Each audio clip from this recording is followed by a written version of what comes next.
देख रहे हैं आज तक भारत, ग्रामीण भारत की आवाज। नमस्कार, मैं मुकेश मिश्रा और स्वागत है आपका आज तक भारत में। निराला की एक खास पंक्ति, बांधो न नाव इस ठाव बंधु, पूछेगा सारा गांव बंधु। ठीक वैसा ही कुछ हुआ अनूपपुर जिले में।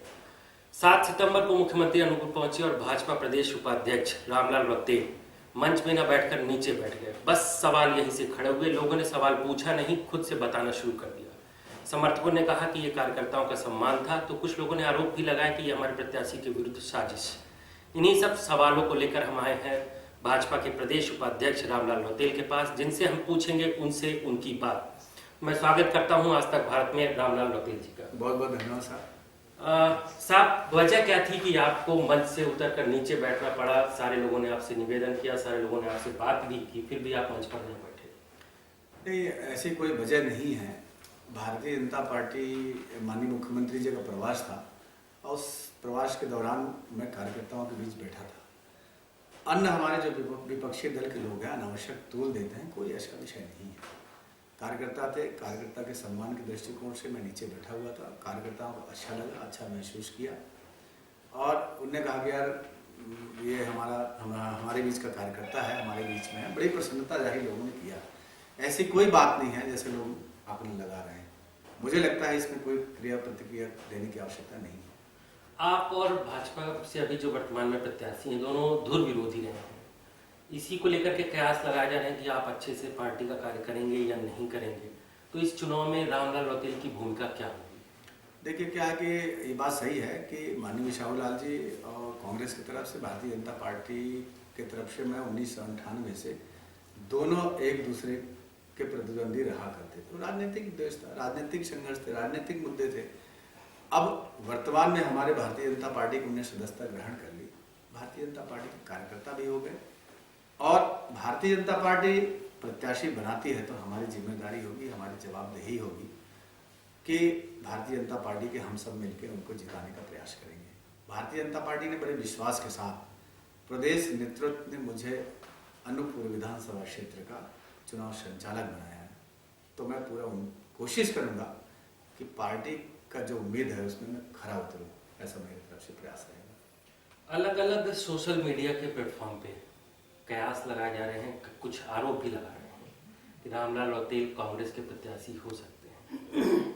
राजनीति में ना तो कोई स्थायी शत्रु होता है, न मित्र। तो कितनी संभावनाएं हैं कि रामलाल रतेल कांग्रेस के प्रत्याशी हो सकते हैं? नहीं, आपके शब्द सही है। राजनीति में कोई न स्थायी शत्रु होता है न मित्र होता है, बिल्कुल सही बात है। उसका उदाहरण स्वयं शाहू लाल जी हैं। लेकिन हमारी जो संभावना का विषय है, राजनीति में कभी संभावनाएं खत्म नहीं होती, हमेशा बना ही रहता है। और इस नाते अगर आप मुझसे कहेंगे जो लोग कयास सवाल एक मिनट, सवाल ये भी है कि पूर्व मुख्यमंत्री ने भी आपसे संपर्क किया कि आप कांग्रेस में आए, प्रत्याशी बने। ये सच है या गलत है? नहीं, मेरे से बातचीत नहीं किया। उनके लोग थे जो जिला स्तरीय नेता थे, उन्होंने एक आध बार मुझसे कहा तो हमने कहा भाई देखो, मैं भारतीय जनता पार्टी का वैचारिक रूप से जिन मेरी प्रतिबद्धता है, उनके सैद्धांतिक रूप से, वैचारिक रूप से परिपक्व कार्यकर्ता होने के नाते मैं भारतीय जनता पार्टी कभी छोड़ नहीं सकता। भारतीय जनता पार्टी ने मेरे जैसे गरीब व्यक्ति को वहाँ से उठा कर इस मुकाम तक पहुँचाया। मैं एहसान हूँ भारतीय जनता पार्टी के प्रति। इसलिए भारतीय जनता पार्टी से बगावत करने का या किसी अन्य दल से चुनाव लड़ने का तो प्रश्न ही नहीं उठता। मैं कभी नहीं कर सकता। मूल हम भाजपा के साथ रहेंगे। ठीक है, परिस्थिति आता जाता है। भाजपा हम कोई संभावनाएं, जैसे मैंने आपसे कहा, संभावनाएं खत्म नहीं हुआ है। राजनीतिक भविष्य कब कहाँ क्या हो जाए, ये पार्टी हमारे यहाँ तो एक जो बेसिक अंतर है न राजनीतिक दल हमारे दल में कि पार्टी विचार करती है किस व्यक्ति का कहाँ उपयोगिता है, कहाँ किसकी भूमिका सुनिश्चित करेंगे, पार्टी तय करती है। और निश्चित रूप से इसी चिंतन के आधार पर हमारे जैसे व्यक्ति को पार्टी ने बड़े मुकाम तक पहुंचाने का प्रयास किया है। उपचुनाव की घोषणा होनी शेष है, तारीख नहीं आई है, आपने शायद शुरू भी कर दी है तैयारी। तो इस उपचुनाव को लेकर आपकी विशेष रणनीति क्या होगी? देखिए, हमारी जो पार्टी की संरचना है, हम सिर्फ भारतीय जनता पार्टी के ऐसी संगठन है जो हमेशा निरंतर कुछ न कुछ गतिविधियां संगठन का चलता रहता है और वर्षों से चल रहा है। कोई राजनीतिक तो एक उत्सव के रूप में भारतीय जनता पार्टी लेती है और हमारे जो संरचना है, हम लोगों ने बूथ स्तर तक समितियां बना ली। बूथ के हमारे जो सम्मानीय अध्यक्ष हैं वो सक्रिय रूप से अपनी भूमिका सुनिश्चित करने के लिए कृत संकल्प है। हमने अनूपपुर विधानसभा क्षेत्र में 5 मंडल है भारतीय जनता पार्टी के दृष्टिकोण से, हमने मंडल सम्मेलन करा लिया। अभी हम सेक्टर सम्मेलन करने जा रहे हैं। इसके निचले स्तर में हम बूथ का सम्मेलन करेंगे और इस स्तर पर हमारे जो प्रमुख नेता हैं, अगर मान लीजिए हमारे पास 251 वर्तमान में बूथ है तो 251 नेताओं का हमने नाम निकाला है और प्रत्येक बूथ में हमारा कार्यकर्ता जाएगा, सम्मेलन को संबोधित करेगा, कार्यकर्ताओं को संबोधित करेगा। एक आखिरी सवाल तीखा है लेकिन सच्चा है।